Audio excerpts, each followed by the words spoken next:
Lèvres libres de serpentine, Slow Witchery Podcast.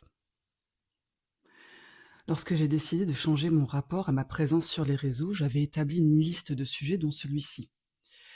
Puis, de nouveau, des feux titanesques, la canicule, les cours d'eau asséchés. Pleurer est-il encore utile ? J'ai un rapport aux saisons qui est assez particulier. Les célébrations les plus connues ont toujours été un peu vides. Je ne suis pas agricultrice, je ne vis pas de labour, de récolte et de chasse, tout comme je ne suis ni artisane ni chef spirituel. Être une femme française païenne de ma génération, c'est tenter d'avoir conscience que ma vie n'est pas un fantasme pseudo-médiéval, entouré de livres me maintenant dans un imaginaire quasi puéril, ou tout du moins me poussant à vivre coupé de la réalité de mon quotidien. Avoir de la reconnaissance pour la terre exsangue et ce qui lui est arraché est devenu un peu problématique à mon sens. La surexploitation, les pollutions, la négation des écosystèmes, de leur rythme, j'ai du mal à avoir de la gratitude pour cela. Entrer dans une bataille contre les normes, les systèmes issus de notre société me semble bien plus approprié que de couper une pomme en deux en guise d'offrande un jour de moisson, même si cette pomme est bio. Les seules récoltes que je célèbre donc sont celles de ma main ou de mon esprit, et cela n'obéit à aucun calendrier. Certes, les traditions, pourrions-nous dire, mais là aussi, ma pensée se révolte. Elles nous ont menés à aujourd'hui, et gémir en robe de cérémonie après un rituel sur notre triste monde me semble déplacé, presque hypocrite.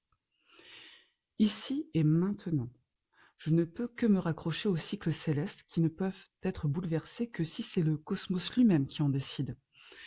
Parce que les saisons, leur roulement sur toute la surface de la Terre se modifie. Une lente redéfinition qui vient interroger nos calendriers cérémoniels, notre rapport à notre monde physique, le fait d'honorer ou non les productions humaines. Actuellement, mon cheminement spirituel suit une route où les panneaux indicateurs sont rares, puisqu'il s'agit d'une civilisation disparue dont les traces sont infimes et l'écriture indéchiffrable. Ma posture m'amène à en extraire des micro-panthéons avérés ou construits sur la base de quelques éléments dans une démarche mythopoétique. La pratique proposée pour raviver cette flamme est essentiellement basée sur une vie qui ne sera jamais la mienne, l'agriculture et la pêche notamment. Néanmoins, la part céleste demeure. Ce recentrage sur la spirale lunisolaire en tant que calendrier strict s'est amorcé il y a une petite douzaine d'années. Il n'y a pas eu un groupe que je n'ai fréquenté qui n'avait un rapport, même lointain, avec cette dynamique lune-soleil. Tôt ou tard, dans nos cheminements, nous nous prenons d'intérêt pour ce trio que la Terre forme avec ces deux astres. J'ai toujours été extrêmement surprise par les réticences à adopter ce rythme plutôt que les dates arbitraires du calendrier grégorien. La présence du calendrier lunisolaire à travers le monde, dans de très nombreuses civilisations anciennes et récentes, le rend extrêmement précieux alors que tout change. Est-ce qu'il peut avoir de la valeur pour ce qu'il porte en lui-même, d'envisager de séparer la saisonnalité de la spirale lunisolaire ? J'ose croire, à raison, qu'une partie de mon lectorat s'est peut-être déjà interrogée en ce sens.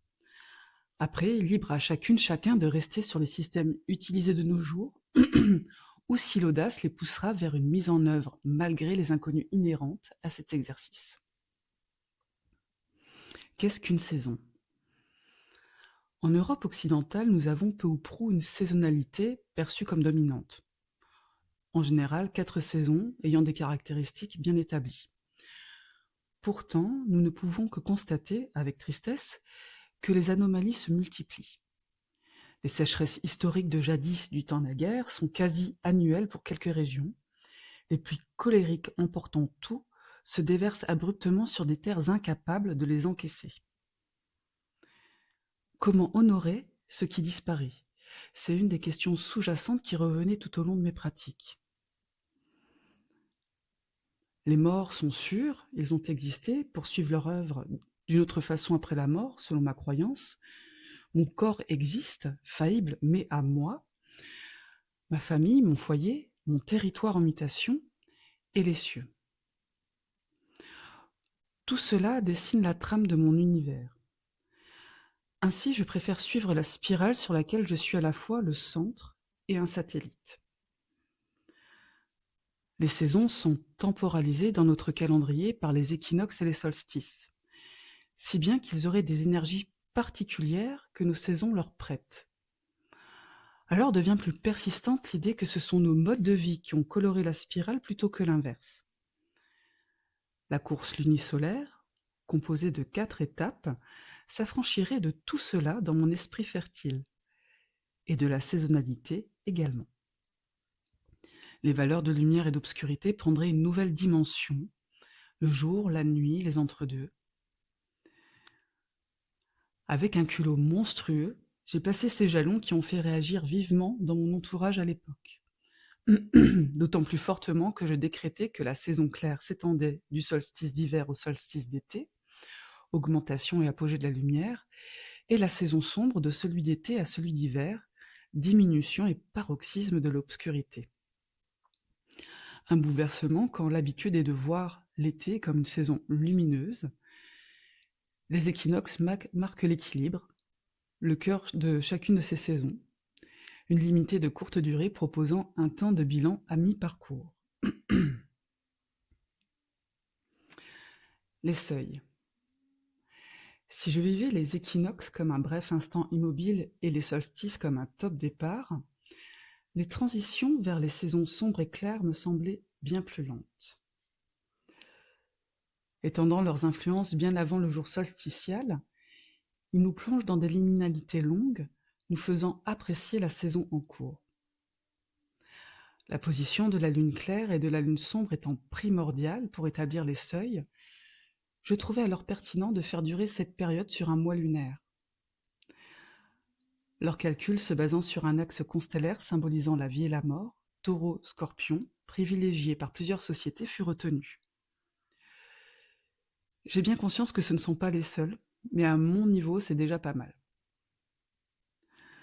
Ajoutons à cela qu'opter pour le temps sidéral, le temps réel, et non un calendrier arbitraire et immuable, permet de se rapprocher au plus près des énergies recherchées. Bye bye la pratique jet-laguée. J'ai proposé à mes sœurs d'être plus observatrices durant ces périodes.